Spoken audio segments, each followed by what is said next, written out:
Hey guys, welcome back to another video. I have a cold right now, so I'm just gonna be kind of doing an unscripted video thing for a topic that I kind of feel, that needs to be, more talked about. And that is that Kingdom Hearts Birth by Sleep is pretty underrated, in my opinion. So, I'm gonna be talking about that today. And, yeah. So first let's talk about a little bit of, basically what I'm going to be going by here. I'm going to be going by the original PSP version of it, and kind of the criticisms of that, because although not many people play the PSP version, nowadays, and some of the problems were fixed, this was, I'm on, a forum right now that says, common criticism for Kingdom Hearts Birth by Sleep. And I'm gonna be kind of addressing all these topics. And I think maybe two of these here get fixed on the 2.5, 1.5 and 2.5 remixes on PS3 and PS4 and all the other consoles it was on. I know I'm seeing one of them here right now that I know is fixed in the 2.5 remix. So, yeah, I'm going to be going by the original PSP version, some of the criticisms with that one. So, yeah, Birth by Sleep was a PlayStation portable game released in 2010. That's integral to the story, because there's this really weird era between Kingdom Hearts 2 and 3 where they would put Square would put games that were basically integral to the story in order for you to understand the plot on the console of the day, basically. One, it could be DS, PSP, 3DS, PS2, Game Boy Advance. It could really be anything. It was just the console of the day that they released the game on, so that was kind of an annoying part. Because I bet, it's like people who like the series might not have a 3DS or a PSP or, a Game Boy Advance yet need those consoles to understand the story. So, yeah, it was part of that phase, and it was on the PlayStation Portable this time. So it's obviously not going to hold up with Kingdom Hearts 1 to Kingdom Hearts 2. It's obviously not going to hold up with, those games, performance. And here, let's just get out of the way some of the PSP exclusive criticisms, shall we? Alright, so the first PSP kind of thing that I'm seeing right here is the frame rate. Don't have much to say about this, addressing criticisms. It says, the frame rate drops when there are a lot of unversed, and sometimes it drops with a boss fight. Now, I'm going to say something that's going to surprise a bunch of you, probably. I play exclusively on the Switch, because that's the only console I have that I could play Kingdom Hearts currently on. So, I'm used to frame rate drops, but let me just think about on the PSP. Okay, so I'm seeing a lot here. Or I'm saying a lot here. Kind of sound like I said seeing. I should just get to this topic. This was obviously fixed in the 2.5 remix on PS3, PS4, Xbox One, and not Switch though, because that's a cloud version, and I don't have very many problems with the cloud version. I don't consider my Wi-Fi gaming Wi-Fi. I don't consider it very, very good, but it's not that bad. Alright, I'm able to run KH3 without very many problems on, the cloud versions. So I don't think it's that bad. But I just wanted to get that out of the way, because I've been feeling it for a while. So frame rate, that was fixed in 2.5 remix. And even with me experiencing frame rate problems on Switch, if the game sometimes lags out, it's not that bad, really. It's kind of, you could get used to it. And that's kind of what I've done. It's not that bad. So, I don't know. This was fixed, obviously. But I guess on the PSP, when it happened, it was probably pretty annoying. Because frame rate drops are annoying. But, I don't know. It was, you could probably get used to the frame rate drops. So, let's talk about the next PSP exclusive thing. Okay, this might not be PSP exclusive, but it says some glitches, and I'm gonna read this. There are some glitches I've encountered against Summon Versed, and one glitch against Master Xehanort that makes him freeze in the air, which allowed me to endlessly attack him.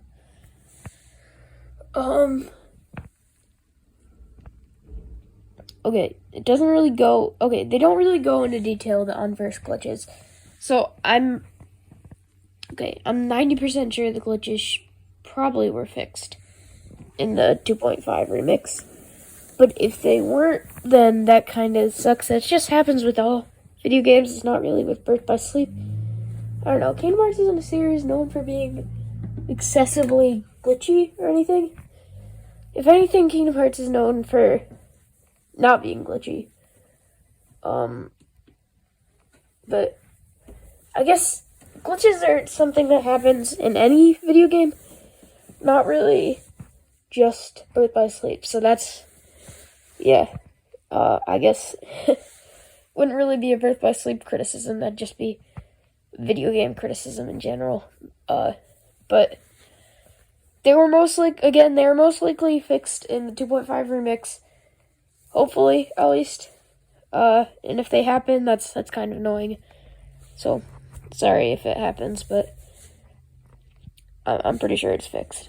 Alright, let's move on to not the PSP exclusive criticisms. So, yeah. Okay, so the first one I see here is the boss battles. It says the main boss is not the secret one. Boss battles in BBS are the easiest boss battles I've ever played in the series. And they're playing on Proud and Critical. They have the lowest HP since Chain of Memories, and most of them are either easy to beat or require a cheap strategy to get through. Okay. The bosses, in my opinion, it's like, okay, this is the same criticism as Cage 3. Bosses are too easy, or the video game is too easy. Like, alright, a few things. If they're too easy, then, make them, if they're too easy, then play on level 1, or, play on critical level 1 or something. Or maybe only use the base Keyblade, or maybe, only use, first level magic commands. It's like, you can make it harder for yourself. You don't have to play, the way they intended you to play. You can make it harder for yourself. And obviously Kingdom Hearts is primarily for kids. It's a kid-based series, It's like, it's a Disney series, so it's meant for kids. It's not really meant to be very hard.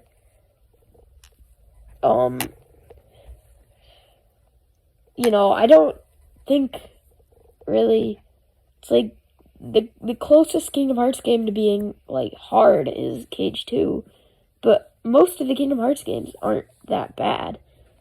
So again, this is kind of Kingdom Hearts criticism, not Birth by Sleep one. And also, I think the health bar thing, I don't think that's very true. The bosses in Cage 1, I think the purple health bar is only 6 health bars. So it's definitely not the lowest amount of health bars since Rechain, or Recom, I guess I should call it. Or just Calm. These aren't the smallest health bars since Calm. Cage 1 purple health bar, I think, is 6 health bars. I might be wrong about that, but I'm pretty sure that's just 6 health bars. And, alright, I don't really agree with the health bar thing, because, you know, the super bosses had like 6 health bars, and KH1. And then the cheap strategy thing, okay, this is, again, and I realize I'm kind of repeating myself a lot. I'm kind of saying the same things a lot. But cheap strategies to get through, that's like, they require cheap strategy to get through. The only one that I can that I can think of that requires kind of a cheap strategy to get through is Final Vanitas, when you're using the Dimensity link, and you gotta wait 2 seconds and do like 1 shot lock. That's really, the only cheap strategy I can think of. Most of the battles you can just do the way the developers intended you to. You don't have to use a cheap strategy to beat them. All the bosses I've fought, at least, don't really require cheap strategy. Besides Final Vanitas. You can certainly use a cheap strategy to kind of cheese the bosses, but I don't really think it's required. So,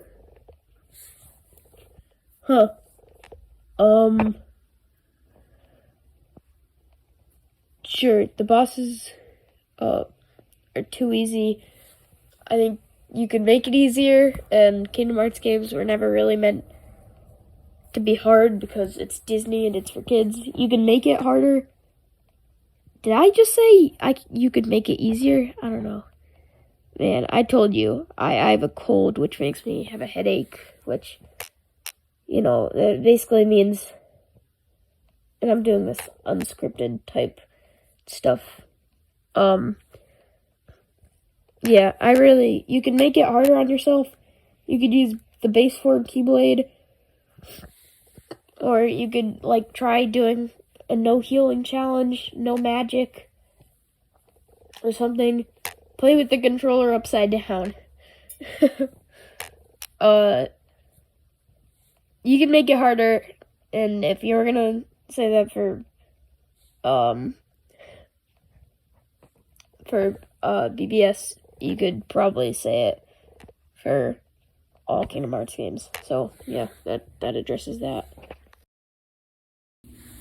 Okay, what I'm saying here, the second criticism about the gameplay, the Unversed.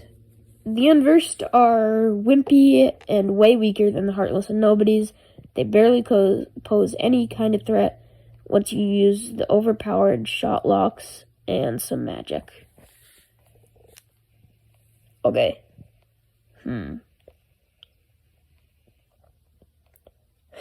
Okay. So the Unversed basically are, the Unversed are bad enemies. And way less cool than the Unversed and Nobodies. I'll admit, the Unversed aren't actually that hard. In Kingdom Hearts 2, I was level 70. No, wait. I was level 60, and it was at the final room of Cavern of Remembrance before the data battle room, Garden of Assemblage room. It was in that kind of corridor where you had the, kind of horde nobody fights. I had a hard time with that. I never really had any hard times with, Unversed. If I'm gonna be honest. The Unversed never really posed a challenge. So I guess, yeah, they're way weaker than Heartless Nobodies.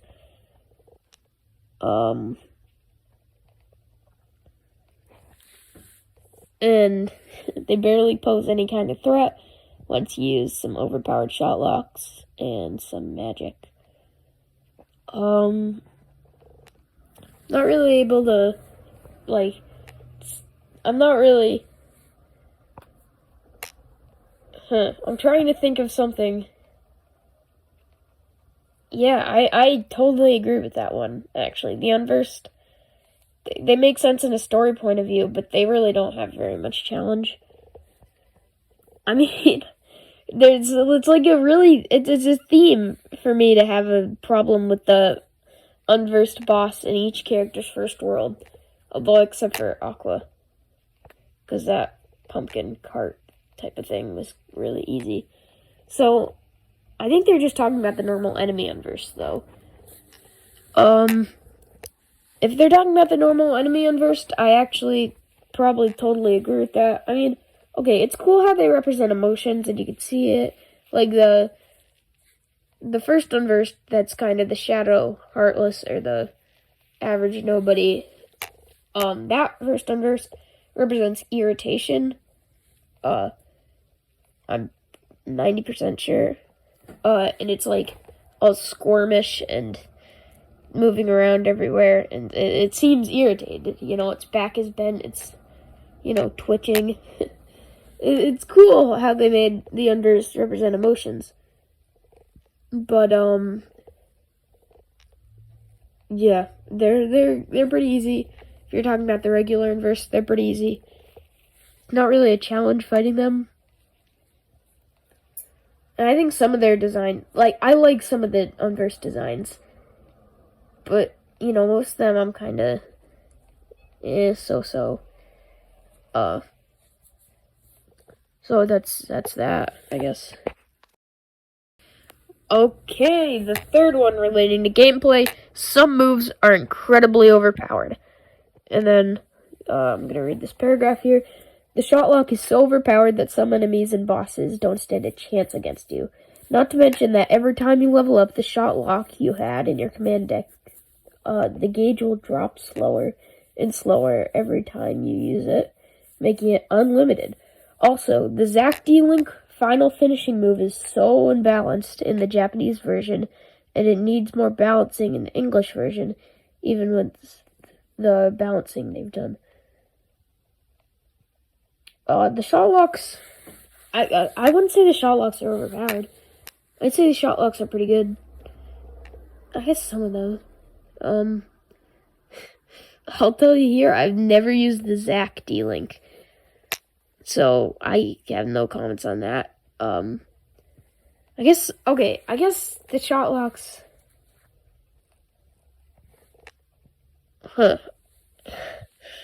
I'm really torn on this one. I guess the shot locks are pretty good. I never thought of the shot locks as overpowered. I never thought...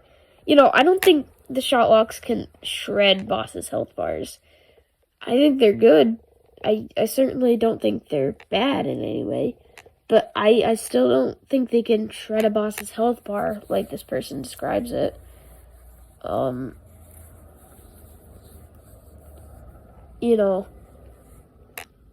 think the shot locks are pretty well balanced.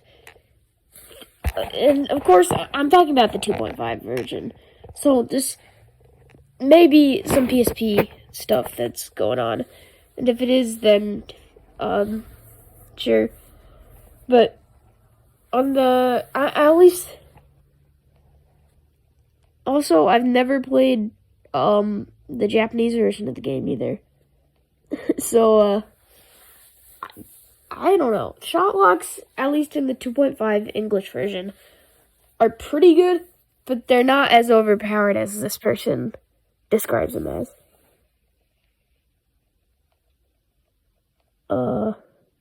And the shot lock you had in your command deck, the gauge will drop slower and slower every time you use it, making it unlimited.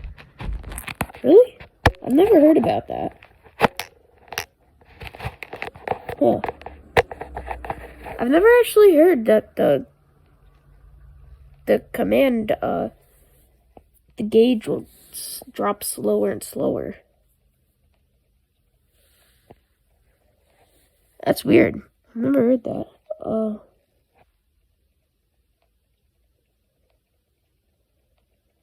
I don't know. I guess when you fully max out your shock lock, it could be pretty good because you could lock on with all your lock-ons in like a second.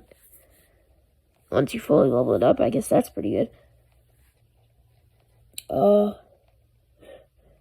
I think shot locks are pretty good. I don't think they're overpowered.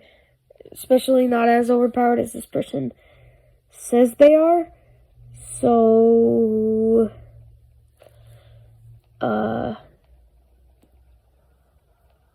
yeah.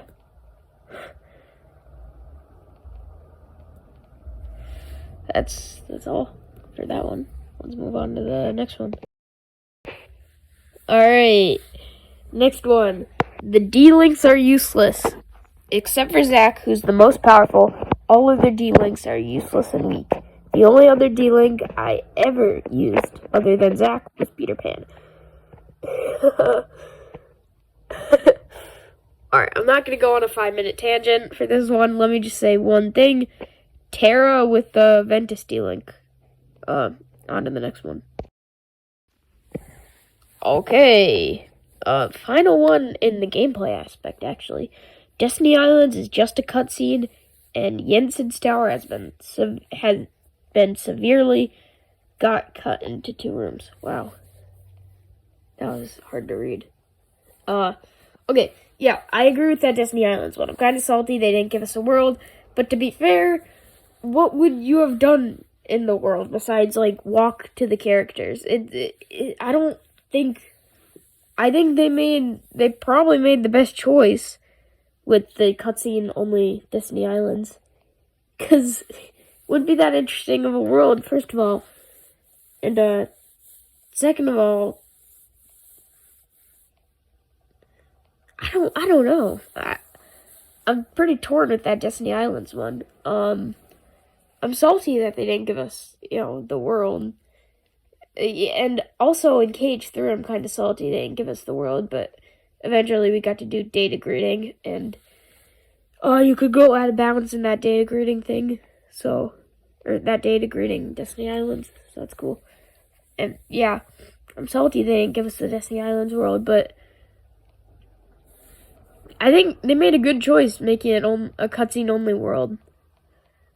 Because what would you have done there? Besides, walk to the character. What would you have done in Destiny Islands? So, yeah. And then Jensen's Tower. Okay, I am definitely on Square's side with making that only 2 rooms. In Cage 2, I hated going through the tower. I don't know why. It was just annoying having to go all the way up the stairs just to get, just to get to Jensen's, area type of thing. Because there are some Twilight Town chests you could get there. Twilight Town, in the other room. In the room where Sora got his Cage 2 outfit. That's annoying, so I'm glad they made it 2 rooms, and I'm thinking they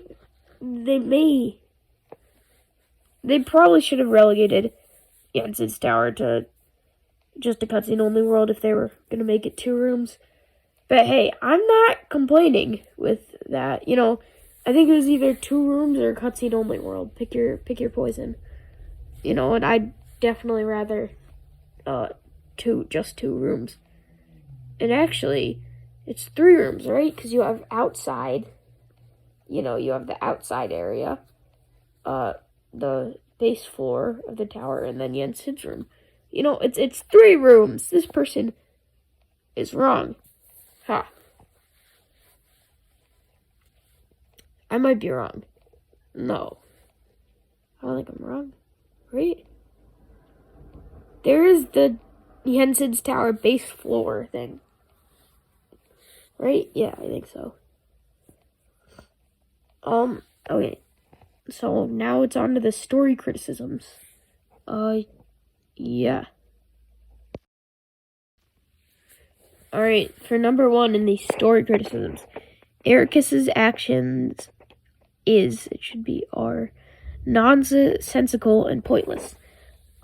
His judgment on the Mark of Mastery test makes no sense, and he's just being a light. Can I say this word on YouTube? Horde, but without the D. Terra didn't use the power of darkness. He kept it at bay until the end of the test. He never used the power of darkness against Aqua during the test.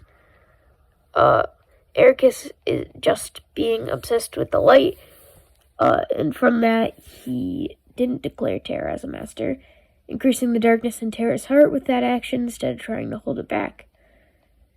His second action, that doesn't make any sense.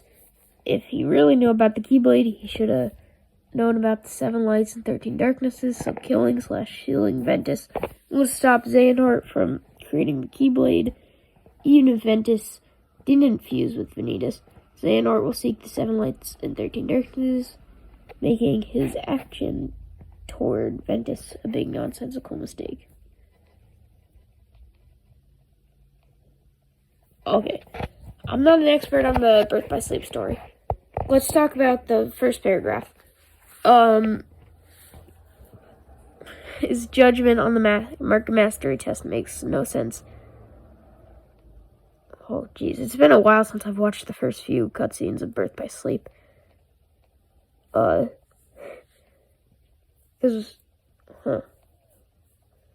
doesn't he, when fighting Aqua, go darkness mode? You know, darkness swarming around him?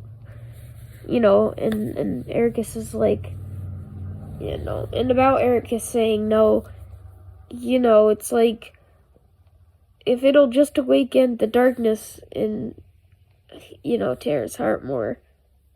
Wait, where am I going with this? So they said this will just awaken the darkness in Terra's heart even more. But,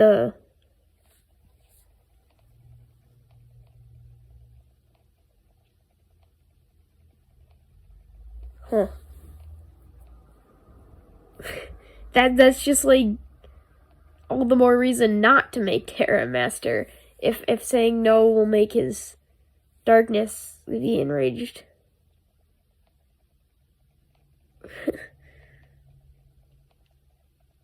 If that'll make the darkness in Terra's heart grow stronger, that's all the more reason not to make him a Keyblade master, right? You know? Hold up. I don't know if... I don't know if anybody's gonna understand what I'm trying to get across. If saying, you know, no, you're not a Keyblade master will increase the darkness in his heart even more, then he shouldn't be a Keyblade master in the first place. You know, he should be able to deal with, you know... He should be able to, you know, deal with being rejected. Because if the darkness awakens in his heart every time somebody says no, then he shouldn't be a Keyblade master.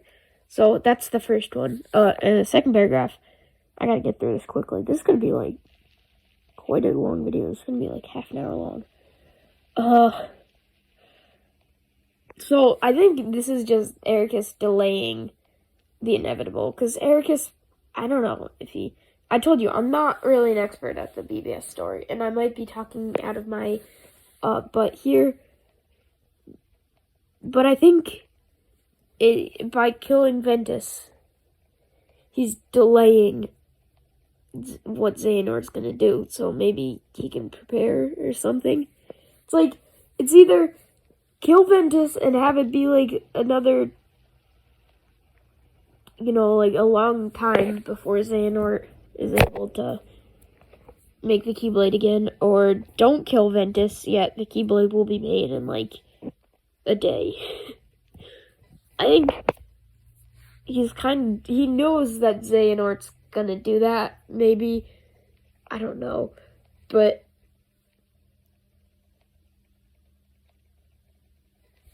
he knows... That was a long pause. Sorry for that. I'm just trying to think about this. He knows that Xehanort's gonna do that. But he's trying to kind of delay it, I think is what he's doing. You know, if he didn't kill Ventus, the Keyblade would be forged, like tomorrow. Like, the next day in Birth by Sleep is when the Keyblade would be forged, right? Yeah. So... Yeah, that's okay. Yeah, next one. I don't know how to say this. I don't really know how to address this. I'm not a birth by sleep story expert, so next one. Oh, okay, this is actually the last one, so I don't know if this video is gonna be half an hour. I think it probably is gonna be half an hour. The last one, let's go. Ventus's design is just plain lazy. The only connection between Ventus and Roxas, and then in parentheses, source, nobody, is just a haircut and some clothes. Then what's the point of designing Ventus like this? You may say that Ventus is Roxas, and that is stupid because there are like a million proof that Roxas is not Ventus, and he soars nobody in his hair look like Ventus because of Ventus's heart, and Ventus's heart still inside Sora. That's why he can dual wield on Cage too.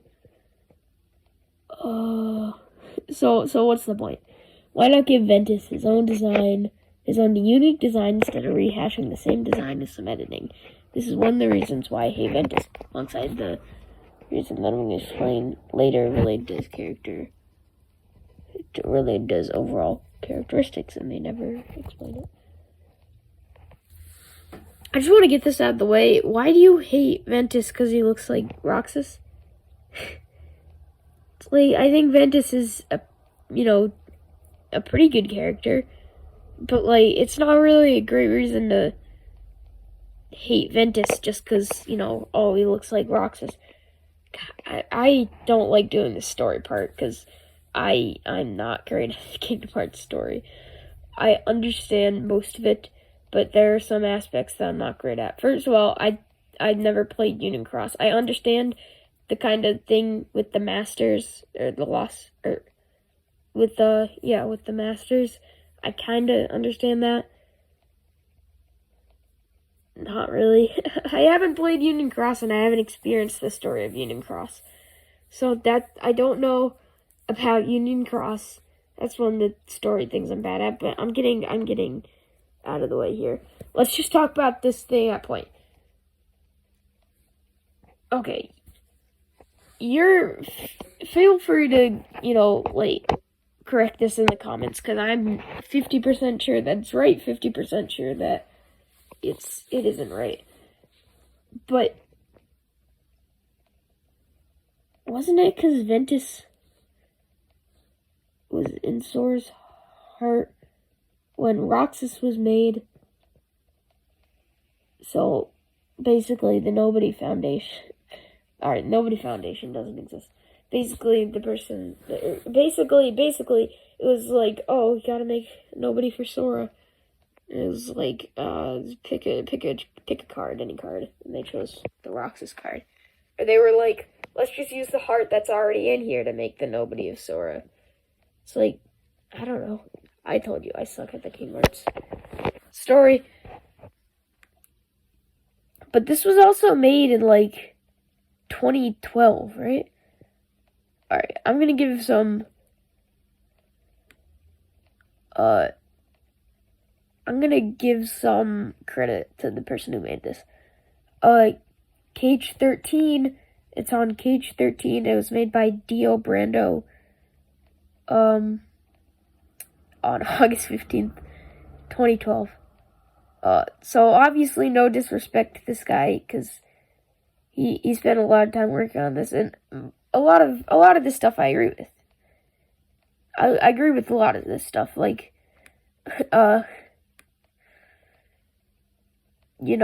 the Destiny Islands thing being cutscene. I was like, yeah, that's kind of true. And the Unversed thing, I agree with those things. So no disrespect, this was well written for him. And yeah, I agree with some of these. I disagree with some of them, but it's all in good fun. So yeah, if you guys enjoyed this video, make sure to I'm not even. Alright. This was a lot of time. This was a pretty long video. And I told you, I have a cold right now. And this was kind of just some unscripted stuff, so there's probably a lot of pauses. I also said that in the outro of my last video. So, currently my last video has like 8 views with like 6 of them being from me, so that's cool. No, I expected to start small, but yeah, it's kind of an unscripted video. Birth by Sleep is underrated in my opinion. I didn't even hear anything about the command deck system, though. I'm surprised I didn't hear anything about the command deck system in this one. And you know what, let me address the command deck system. I think command deck system is good. I don't want to go into anything crazy because it's the outro, but the command deck system's good. Alright. So if you enjoyed,